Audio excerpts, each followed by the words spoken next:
Bom, pessoal, mais um on-chain. Dessa semana vamos analisar aí bastante coisa. Começando por uma análise técnica rápida do Bitcoin, aproveitando que ontem a gente não fez, né? Na segunda-feira a gente sempre posta um vídeo de análise técnica do Bitcoin, mas dessa vez, por falta de volatilidade, né, a gente não chegou a fazer. Então o Bitcoin estava nesse range aí desde quando a gente teve aquela queda de onde muitos contratos foram liquidados, né, um total de mais de US$ 1 bilhão liquidados naquele dia. Nessa queda aqui, o Bitcoin caiu aproximadamente 17%. Depois teve um repique, então eu marquei o topo desse range aqui e o fundo do movimento, e a gente ficou durante dias trabalhando aqui com pouca volatilidade, até que hoje o mercado recebeu a notícia aí de que a Grayscale, que é uma das maiores empresas, né, gestoras aí de criptoativos do mundo, ganhou o processo contra a SEC a respeito do seu ETF spot de Bitcoin, o que é extremamente positivo. Hoje é um dia muito importante aí para os ETFs spot que estão aguardando aprovação no mercado, porque essa vitória da Grayscale, né, pavimenta a aprovação. O ETF da Grayscale não foi aprovado, mas o processo em que ela pede essa aprovação lá, né, na verdade a transformação do trust que ela tem hoje em ETF, isso foi, né, ela teve essa vitória, então o mercado se animou, né? O Bitcoin teve uma alta de hoje aí de 6%, algumas ações ligadas a criptos, né? Coinbase, MicroStrategy, empresas de mineração de cripto, todas com altas de mais de 10%. Então foi um movimento bem interessante que a gente vai analisar. No diário, a gente teve força suficiente para atingir o nível de 0,5 da retração de Fibonacci do topo anterior, o que aumenta a chance da gente ter formado um fundo no semanal aqui. Então foi bem importante hoje esse movimento, mas a gente vai ver que, por mais eufórico que possa parecer, a gente tem alguns desafios aí pela frente, começando por grandes choques de oferta que estão por vir aí e deverão atingir o mercado no último trimestre aí do ano, começando pelo que o governo americano detém aí de bitcoins, né, da apreensão lá do FBI da Silk Road, aproximadamente 210 mil bitcoins. A gente já teve dois eventos de venda nesse ano e, e muito especula-se que o governo vai vender mais bitcoins aí ao longo desse ano, e grande parte dele será vendido no final do ano, né, no último trimestre aí do ano. Então isso pode afetar o mercado de certa forma, dado que a demanda está baixa, a gente vai ver isso também. Então, começando por isso, os bitcoins da Mt. Gox, aquela exchange que foi hackeada, também deverão chegar no mercado aí a partir do quarto trimestre, do último trimestre do ano, com um plano de pagamentos, né, o total de 137, quase 138 mil bitcoins. Isso não deverá atingir o mercado de uma só vez, mas é uma grande quantia que vai começar a ser devolvida aí para os investidores, que tem mais ou menos o preço médio desses bitcoins lá em US$ 100, US$ 500 mais ou menos. Então há uma boa chance desses investidores realizarem venda desses valores ou não, né? Enfim, mas a gente vai ver. O que importa é que é uma grande quantidade também que vai chegar aí no mercado. Algumas altcoins, né, destravando grandes quantidades de tokens, como por exemplo a DYDX. Eu peguei aqui um exemplo lá do Token Unlocks, que é uma altcoin top 100, que ela vai praticamente dobrar o seu supply até o final do ano. Hoje ela tem aí 250 milhões de unidades em circulação, ela vai para quase 500, né? Ela vai para 460. Então, muitas altcoins têm esse comportamento. A DYDX é só uma delas. A Aptos também vai seguir o mesmo caminho. A Optimism já entrou numa curva de aumento de supply, né? A Arbitrum. Então, muitas altcoins aí têm grandes quantidades de tokens a serem despejados no mercado. E dado que a demanda está baixa, né, o volume negociado, como a gente vê pelo perfil de volume, vem caindo, apesar, né, de movimentos altistas durante o ano, né, e tal, mas a gente vê que o volume negociado em proporção aí ao supply também vem caindo muito. Dados da Kaiko Research também, que eu ia abrir o site aqui, mas está fora do ar. Eu ia mostrar aqui um gráfico da Kaiko, mas mostra isso também, que o volume negociado em geral está baixo. E para piorar ainda mais, há pouco poder de compra hoje alocado nas exchanges, que a gente pode ver isso de duas formas. Aqui um gráfico do market cap do Tether mais o SDC dividido pelo total. Toda vez que a gente atinge o topo desse canal, né? Então aqui em 2019, aqui em 2020, aqui em 2022, isso formou-se os fundos macro, né, no Bitcoin. Então aqui foi o fundo lá de novembro de 2022, lá após FTX. Todas as vezes que esse gráfico toca no topo do canal, significa um fundo no Bitcoin. Quando ele toca na base, significa um topo.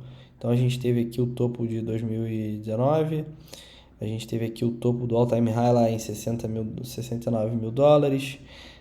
Aqui a gente teve aquele outro topo logo depois. E aqui agora a gente formou um topo, né, de acordo com esse gráfico. Então ou a gente vai perder essa correlação, entrar em bull market agora, ou a gente vai seguir a correlação aqui e vai em busca de mais um fundo que talvez eu não acredite que seja no topo desse canal, né? Tá uma distância muito grande, mas a gente pode ter sim mais, de acordo com esse gráfico aqui, mais pernadas de baixa aí no mercado. Claro que isso pode perder a correlação também em algum momento, mas mostra que a relação de stablecoins no mercado está baixa.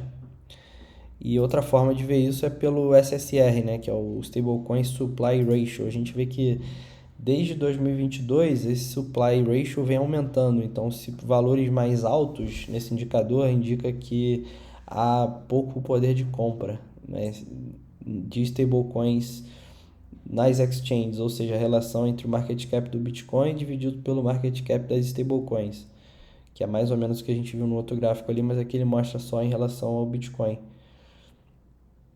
Então, quando o SSR está baixo, significa que essas stablecoins têm mais poder de compra em relação ao Bitcoin, que não é o caso, está aumentando desde 2022, ali, julho, e a gente pode ter então um cenário, como eu classifiquei aqui, um cenário mais complicado do lado da oferta, porque vai ter esses grandes destravas aí de tokens, Bitcoin e outros, e a gente tem uma demanda baixa com poder de compra baixo no mercado hoje. Então isso pode ser um resultado não muito bom aí no curto prazo, né? Eu acho que longo prazo é totalmente bullish é a nossa visão, né? Com aprovações dos ETFs, enfim, o halving no ano que vem, médio prazo ali, né, na verdade. Então, mas no curto prazo a gente pode ter ainda desafios, apesar dessa alta e apesar do preço do Bitcoin ainda estar se mantendo em tendência de alta no semanal, né? A gente vê que claramente o preço está formando topos e fundos ascendentes, né? Que a gente formou o fundo aí, a princípio o fundo macro desse movimento em 15 mil dólares, outro fundo aqui em 20, outro fundo aqui em 24.800 e um fundo aqui mais próximo, mas que ainda é ascendente, né? Em 25 mil. E topos também ascendentes, né? A gente formou um topo aqui, um topo aqui, um topo aqui. Então, formação altista aí no semanal, claramente, até então. Mas a gente analisando do lado da oferta e demanda aí no curto prazo, a gente ainda pode ter algumas turbulências. Mas para o longo prazo eu sigo bullish aí no Bitcoin e nas criptomoedas. Aqui nessa alta, inclusive, a gente está testando aqui novamente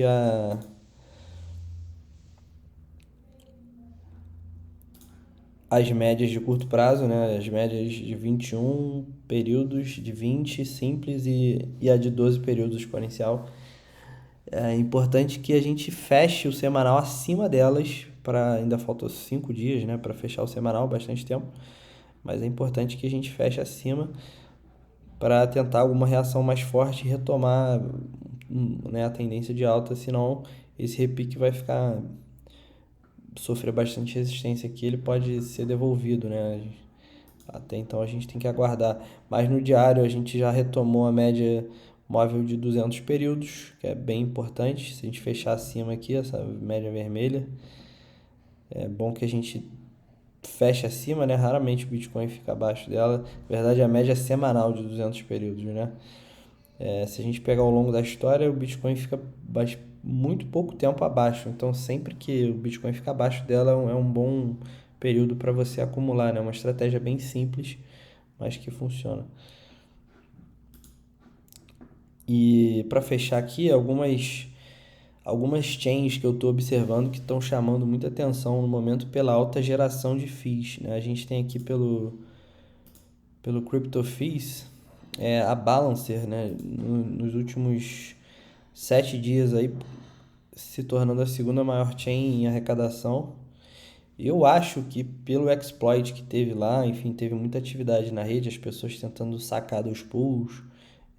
Então eu acho que teve muita geração de receita por isso, que não é algo positivo, né? Mas chama atenção da mesma forma. E a HMX, que é uma nova DEX aí da Arbitrum, que adquiriu muitas taxas em muito pouco tempo em relação ao seu market cap, né? A gente vê que tem 14 milhões de dólares aí de market cap e uma receita analisada aí de 7 milhões, cara. É muita coisa para O que uma... que esse protocolo faz? Qual? HMX? HMX é uma DEX eu acho que é uma DEX na rede da Arbitrum, onde você negocia ali, né? Enfim, assim como uma Uniswap. É uma chain nova que que foi lançado um token também há pouco tempo, cara, teve grande valorização aí.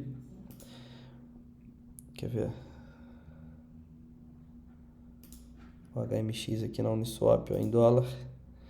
Na chain da Arbitrum, um token existe há algumas semanas, né? Saiu ali da casa dos 6 dólares para quase 20. Teve uma grande valorização. Uma chain nova, cara, eu não conheço. Eu vi no Twitter aí que alguns analistas chamando a atenção para essa geração de receita e decidi colocar aqui para a gente ver. Mas é uma chain, Interessante. é um protocolo novo, bem recente. E não uma chain bem promissora, né? Que a gente acompanha, que é a Arbitrum, é um bem escalável. Então achei interessante também a gente olhar com mais calma aí no research próximo que a gente fizer. Parece interessante esse projeto.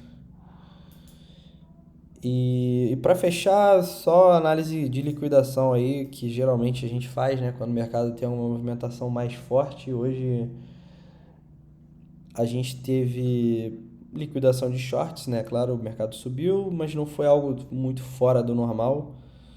Mas foi bem relevante. Quer ver? Aparece aqui, não sei o que tá vendo aqui. Acho que foi 100 milhões de dólares liquidados em shorts hoje, que não chega nem perto do que foi liquidado em long naquela última queda aí de uma semana atrás, né? Que foram mais de 1 bilhão. Mas aqui eu não sei porque não tá carregando o gráfico aqui. Agora foi. Aqui, ó, 100 milhões, 111 milhões de dólares liquidados em longs. Se você vê que aqui é dia 35 de maio, você vê que desde maio a gente teve aqui 178 milhões, 134. Então, assim, desde maio aí foi um dos grandes eventos aí que a gente teve também durante o ano de liquidação de shorts nessa movimentação, que também causa o preço a acelerar um pouco mais, né, para cima. Mas para o on-chain de hoje é isso aí, galera.